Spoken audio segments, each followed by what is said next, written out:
And the new political coalition, African Democratic Congress, has called for a comprehensive audit of Nigeria's refineries ahead of any planned sale. In a statement by its interim national spokesman, Bolaji Abdullahi, ADC questioned if President Bola Tinubu's administration misled Nigerians after spending more than 2.8 billion naira on the refineries that it later declared non-functional.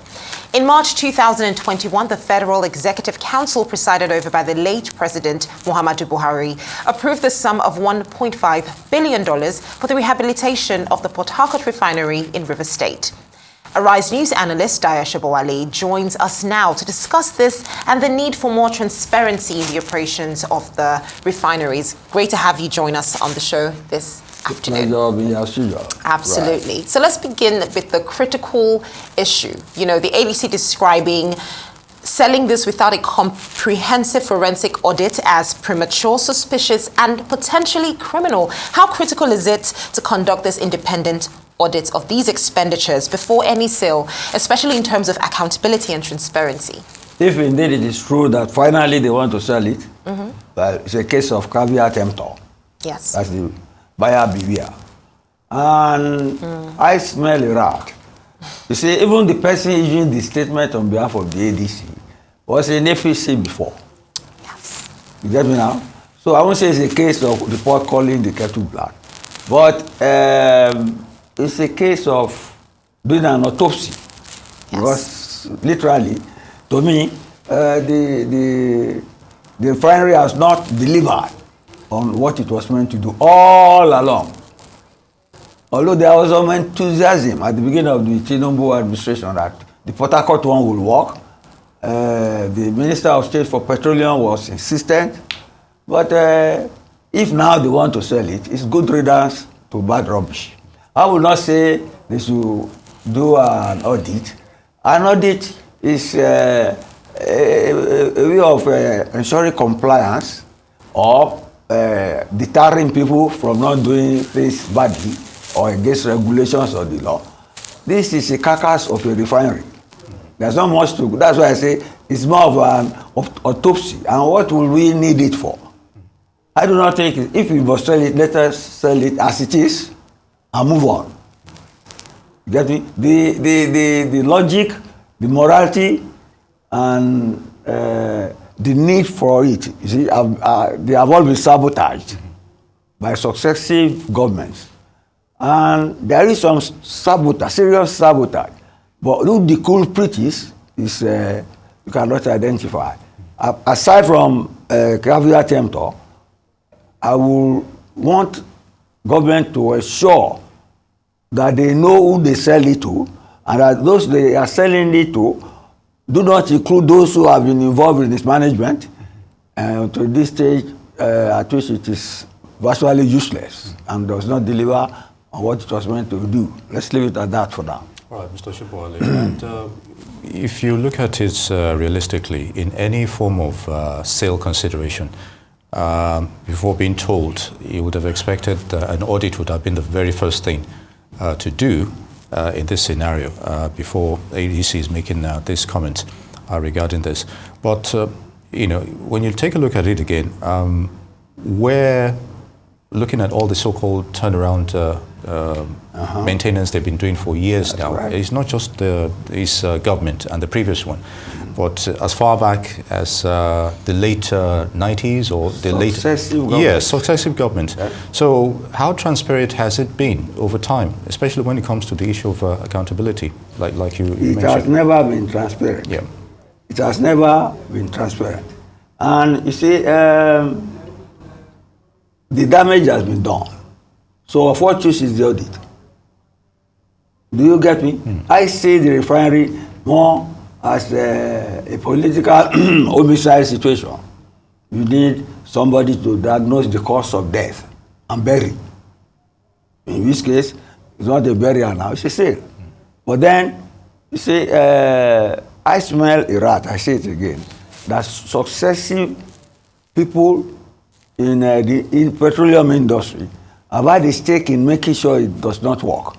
It's similar to that which you have in between NEPA and the generator sellers. a speaker in our National Assembly once lamented that what will the generator sellers eat if NEPA functions well?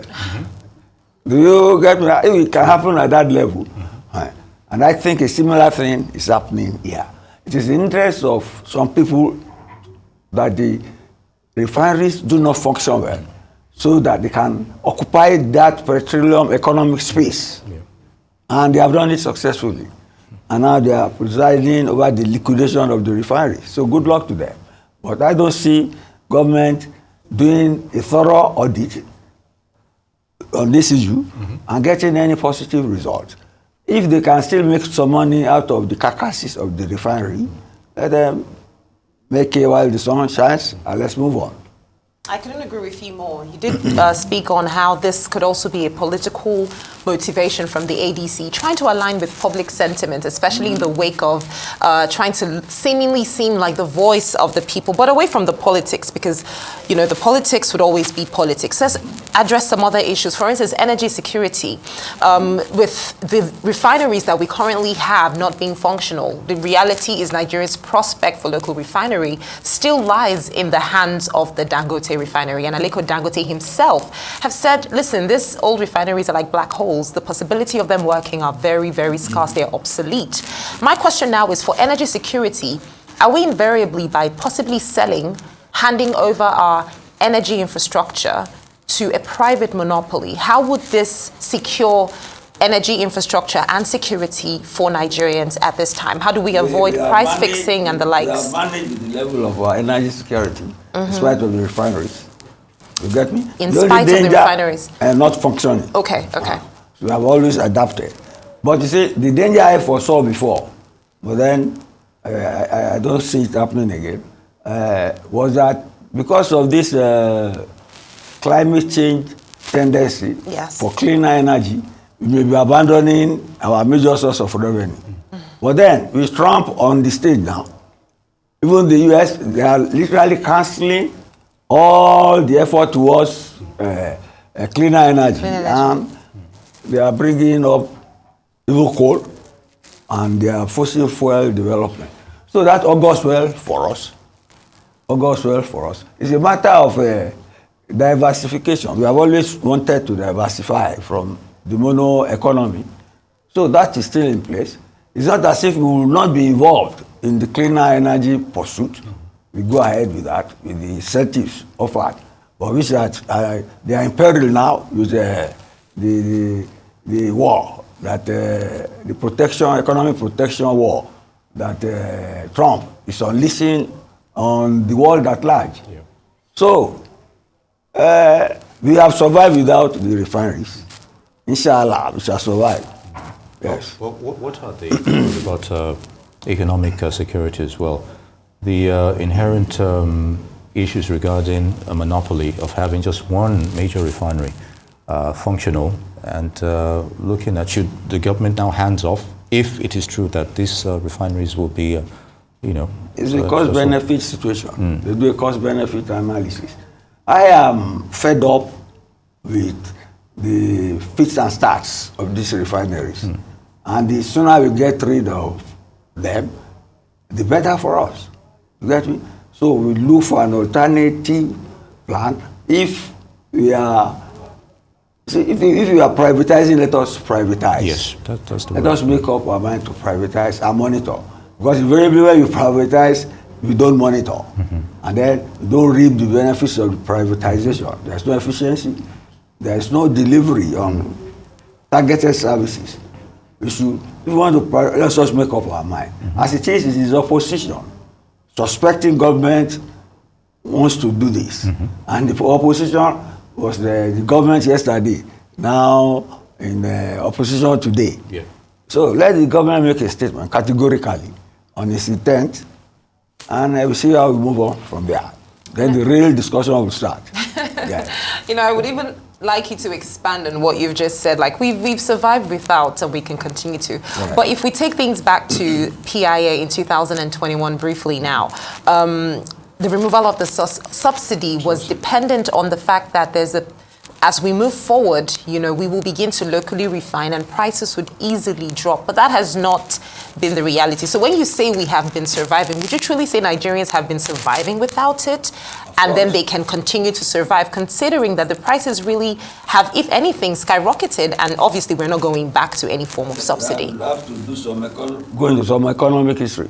Nigerians are a very, very strong people. Put the words in my mouth. Yes. Before the election, on this table, myself, I think Jeff Ifini, you were arguing, and he told me, Dayo, if this fuel subsidy, that Tinubu should remove it on the first day in office. I said, you want him to commit political suicide. He cannot do it. But that was easy. And we always thought, as journalists, that the heavens will fall if they remove subsidy. See Nigerians now. See the price of petrol, you will never, 5 years ago, dream it will never come to this.